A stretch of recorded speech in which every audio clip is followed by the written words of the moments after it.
नमस्कार मित्रों, आप सभी को ध्यान होगा कि अभी 6 अगस्त एवं 9 अगस्त को हिरोशिमा एवं नागासाकी पर हुए परमाणु हमलों की 79th एनिवर्सरी थी। इतिहास से हम जानते हैं कि 6 अगस्त एवं 9 अगस्त को हिरोशिमा एवं नागासाकी पर लिटिल बॉय और फैट मैन नाम के 2 परमाणु बमों के द्वारा हमला किया गया था। ये जो परमाणु विस्फोट थे ये इतने भयावह थे कि उस समय के पूर्व किसी ने इतने भयावह नरसंहार की, इतनी बड़ी त्रासदी की किसी ने कल्पना भी नहीं की थी। परंतु इन परमाणु विस्फोटों में जो मारे गए लोगों की संख्या अनुमानित बताई जाती है वह 1.5 से 2.5 लाख के करीब बताई जाती है। अर्थात इतने लोगों की मृत्यु हुई इन परमाणु हमलों के द्वारा जो 6 अगस्त एवं 9 अगस्त को हिरोशिमा एवं नागासाकी पर किए गए। इन परमाणु विस्फोटों के द्वारा 2 बातें हुई।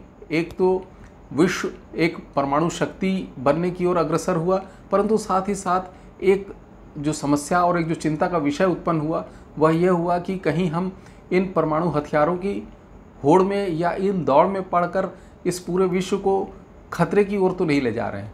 इस ओर भी बहुत सारे विद्वानों का ध्यान गया। यहाँ तक कि परमाणु बम के जो जनक माने जाते हैं, जिन्हें फादर ऑफ एटॉमिक बम कहा जाता है, जे रॉबर्ट ओपेनहाइमर, उन्होंने भी इस विषय में चिंता व्यक्त की थी और इसलिए वे ऐसा भी कहा जाता है कि अमेरिकी सरकार के निशाने पर भी रहे और इसलिए उनके विरुद्ध जांचें भी बैठाई गई, क्योंकि वो इस तरह की बढ़ती हुई परमाणु शक्ति के द्वारा विश्व को खतरे में नहीं देख सकते थे और इसलिए उनके मन पर एक बहुत बड़ा बोझ भी था। परंतु एक जो महत्वपूर्ण बात है, अगर हम इसकी तुलना हमारे प्राचीन भारतीय ग्रंथों में वर्णित महाभारत युद्ध से करने की अगर कोशिश करें तो हम देखते हैं कि लगभग ऐसा ही वर्णन जैसा कि हिरोशिमा एवं नागासाकी पर परमाणु विस्फोटों के बाद हुआ, वैसा ही वर्णन हमें महाभारत में पढ़ने को मिलता है, जिसमें कि ब्रह्मास्त्र के उपयोग के पश्चात जो नरसंहार हुआ, जितने लोग मारे गए और जिस तरीके से इमारतें और जानवर, वृक्ष, पौधे सभी नष्ट हो गए, वो वर्णन वैसा ही मिलता है जैसा कि हिरोशिमा एवं नागासाकी में हमें देखने को मिला। यहाँ तक कि जो बाद में आनुवंशिक की परिवर्तनों के कारण लोगों में परिवर्तन आए, उनका भी वर्णन महाभारत में देखने को मिलता है। बिल्कुल उसी तरह का वर्णन कि जिस तरह से तेज़ आग की लपटें उठी, जिस तरह से एक क्षण में सब कुछ जलकर नष्ट हो गया, बहुत तेज़ ध्वनि हुई, बहुत ज़्यादा जो शॉक वेव्स हैं वो उत्पन्न हुई, मनुष्य खड़े खड़े जल गए, वृक्ष, पौधे, वनस्पतियाँ सभी जल गईं, जानवर सभी नष्ट हो गए। इस तरह का वर्णन भी महाभारत में हमें पढ़ने को मिलता है और साथ ही यह भी वर्णन मिलता है कि इतना ही नहीं, आने वाले वर्षों में भी वातावरण में बहुत परिवर्तन आया, साथ ही जो आने वाली जो पीढ़ियाँ थी उनमें भी उसके दुष्परिणाम देखने को मिले, जैसा कि हमें हिरोशिमा एवं नागासाकी में देखने को मिलता है। तो क्या हम यह कह सकते हैं कि हिरोशिमा एवं नागासाकी में जो विस्फोट हुआ बिल्कुल वैसा ही परमाणु विस्फोट महाभारत युद्ध में भी हो चुका था? अगर हम इसका उत्तर स्वयं रॉबर्ट ओपेनहाइमर, जो परमाणु बम के जनक कहे जाते हैं, उनसे समझने की कोशिश करें तो ऐसा कहा जाता है कि एक इंटरव्यू में, साक्षात्कार में, जब उनसे पूछा गया कि पहला परमाणु विस्फोट करके उन्हें कैसा लग रहा है, तो उनका जवाब था कि पहला मॉडर्न टाइम्स में, आधुनिक समय का यह पहला परमाणु विस्फोट है। तो ऐसा माना जाता है कि वे श्रीमद् भगवद गीता से बहुत ज़्यादा प्रभावित थे एवं उन्होंने प्राचीन भारतीय ग्रंथों का अध्ययन भी किया था।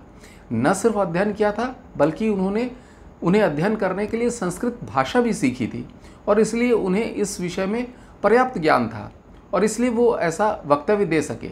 यहाँ तक कि जब पहला सफल परमाणु विस्फोट उन्होंने किया था तो उन्होंने श्रीमद् भगवद गीता का एक प्रसिद्ध श्लोक था उसे भी उद्धृत किया था, जो कि है कालोस्मि लोकक्षय कृत प्रविद्धो। वह उनका व्याख्यान, वह उनका जो वक्तव्य था वो आज भी आपको इंटरनेट पर मिल जाएगा, जो बहुत ही प्रसिद्ध उनका कोटेशन रहा है, जिसमें उन्होंने कहा कि मैं भी अब काल बन गया हूँ और उन्होंने श्रीमद् भगवद गीता का श्लोक उद्धृत किया। तो उन्होंने संस्कृत भी पढ़ी थी, महाभारत के विषय में भी उनको जानकारी थी और श्रीमद् भगवद गीता का भी अध्ययन उन्होंने किया हुआ था। हालांकि नहीं मानने वाले लोग या नास्तिक लोग यह कहते हैं कि वो तो चूँकि पढ़ने का शौक़ रखते थे इसलिए उन्होंने इस तरह से पुस्तकें पढ़ी थी, इसलिए उन्होंने महाभारत और श्रीमद् भगवद गीता भी पढ़ी थी। परंतु ऐसा नहीं है। आप सोचिए, खुद ध्यान देकर देखिए कि यदि ऐसा होता तो कोई शौकिया पाठक किसी ग्रंथ को समझने के लिए उस भाषा को भी सीखने का प्रयास करे, ये सामान्य बात नहीं है। उन्होंने संस्कृत भाषा भी सीखी। और उसके साथ ही साथ आप यह भी देखिए कि सफल परमाणु विस्फोट उनके जीवन का सबसे महत्वपूर्ण क्षण था। और उस महत्वपूर्ण क्षण में अगर वो एक पुस्तक से कुछ पंक्तियाँ उद्धृत कर रहे हैं तो इसका मतलब है कि वो उस पुस्तक से बहुत ज़्यादा प्रभावित है। ऐसे शौकिया पढ़ी जाने वाली पुस्तक कोई जीवन के महत्वपूर्ण क्षणों में याद नहीं करता है। तो निश्चित रूप से जे रॉबर्ट ओपेनहाइमर बहुत ज़्यादा श्रीमद् भगवद गीता से प्रभावित थे और इसीलिए उन्होंने अपने जीवन के सबसे महत्वपूर्ण क्षणों में श्रीमद् भगवद गीता को ही उद्धृत किया।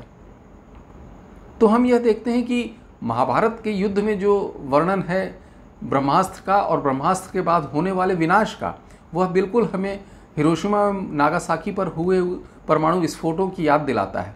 और एक बात और हम अगर समझने की कोशिश करें तो जिस तरीके से परमाणु विस्फोट में क्या होता है, परमाणु विस्फोट में जब परमाणु के विखंडन के द्वारा जो ऊर्जा उत्पन्न होती है तो उसमें एक चेन रिएक्शन का उपयोग किया जाता है, जिसके द्वारा कि यह जो घटना है ये बढ़ती जाती है और ऊर्जा उत्पादन बहुत तेज़ी से होता जाता है। यहाँ तक कि जब पहला परमाणु विस्फोट हुआ था तब वैज्ञानिक एवं स्वयं रॉबर्ट ओपेनहाइमर भी चिंतित थे कि कहीं ऐसा ना हो कि हम इस चेन रिएक्शन को रोक ना पाएँ, तो हो सकता है कि पूरा विश्व ही नष्ट हो जाए। परंतु वो प्रयोगों द्वारा ऐसा कर पाने में सफल रहे, जिसे नियंत्रित चेन रिएक्शन कहते हैं। और उसके द्वारा आज हम परमाणु ऊर्जा भी उत्पन्न कर रहे हैं जो हमारे विभिन्न कार्यों में उपयोग हो रही है। तो महत्वपूर्ण बात यह है कि अगर हम इस चेन रिएक्शन का उदाहरण ब्रह्मास्त्र के रूप में अगर देखने की कोशिश करें, हम जानते हैं संस्कृत से कि ब्रह्म शब्द का अर्थ होता है एक्सपैंडिंग, फैलता हुआ, बढ़ता हुआ, और अस्त्र का मतलब होता है कि जो दूर से प्रहार किया जाता है उसे हम अस्त्र कहते हैं। तो ब्रह्मास्त्र शब्द का अर्थ ही यह है कि जो ऊर्जा उत्पन्न होती है वो एक्सपैंड होती जाती है, वो फैलती जाती है, बढ़ती जाती है और बहुत दूर तक अपना वो प्रभाव उत्पन्न करती है, जिसके कारण बहुत दूर तक विनाश पैदा होता है। और इसीलिए यह सबसे जो हमारे घातक संहारक अस्त्र हैं उनमें इसकी गिनती की जाती है।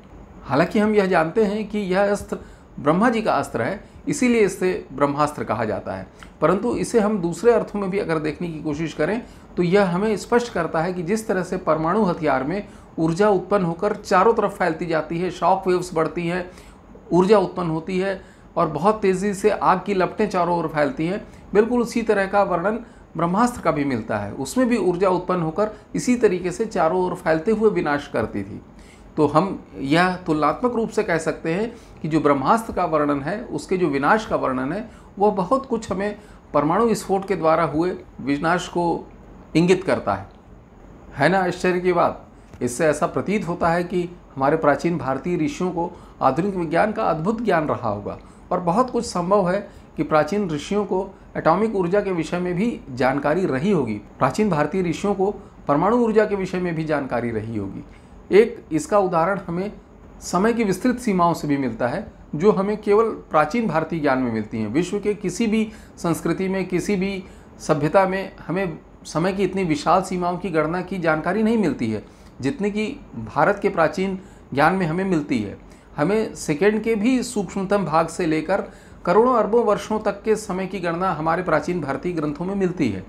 तो कुछ वैज्ञानिकों का यह कहना है कि ऐसी क्या आवश्यकता रही होगी कि प्राचीन भारतीय ऋषियों को समय की इतनी सूक्ष्मतम सीमाओं से लेकर समय की इतनी विशालतम सीमाओं तक की गणना की आवश्यकता पड़ी होगी। तो इसका एक उत्तर जो हमें दिखाई पड़ता है वह यह है कि समय की इतनी सूक्ष्मतम सीमाएं जो हैं और इतनी विशालतम सीमाएं, ये हमें रेडियो एक्टिविटी में मिलती हैं। ऐसे बहुत सारे रेडियो एक्टिव तत्व हैं जिनकी हाफ लाइफ सेकेंड से भी कम समय में आती है और बहुत सारे ऐसे तत्व हैं जिनकी हाफ लाइफ करोड़ों वर्षों में आती है। तो निश्चित रूप से समय की इतनी सीमाओं की गणना की आवश्यकता संभवतः प्राचीन भारतीय ऋषियों को इसीलिए पड़ी होगी क्योंकि उन्हें रेडियो एक्टिविटी का भी ज्ञान रहा होगा या परमाणु ऊर्जा का भी ज्ञान रहा होगा। और जो यह परमाणु विस्फोट है, जो हिरोशिमा नागासाकी का प्रतिवर्ष हमें 6 अगस्त और 9 अगस्त को यह संहार याद आता है, यह विनाश याद आता है, तो हमें यह भी याद आता है कि प्राचीन भारतीय ज्ञान में इस तरह की जानकारियाँ हमेशा से वर्णित हैं। और हम इसलिए यह अनुमान लगा सकते हैं कि संभवतः प्राचीन भारतीय ऋषियों को भी रेडियो एक्टिविटी का एवं परमाणु ऊर्जा का ज्ञान रहा होगा। आशा है यह वीडियो आपको अच्छा लगा होगा। यह जानकारी आपको अच्छी लगी होगी। यदि यह जानकारी आपको अच्छी लगी हो तो कृपया इसे अपने अन्य मित्रों के साथ भी शेयर करें, जिससे कि हम प्राचीन भारतीय ज्ञान से संबंधित जानकारियाँ ज़्यादा लोगों तक पहुँचा सकें। और कृपया चैनल को भी सब्सक्राइब करें, बेल नोटिफिकेशन अवश्य क्लिक करें, जिससे कि इस तरह की वीडियो की जानकारी आपको समय पर मिल सके। एवं मुझे विश्वास है कि जो प्राचीन भारतीय ज्ञान को अंधविश्वास कहते हैं, वो भी शायद अब इस विषय पर गंभीरता से विचार करने का प्रयास करेंगे। धन्यवाद।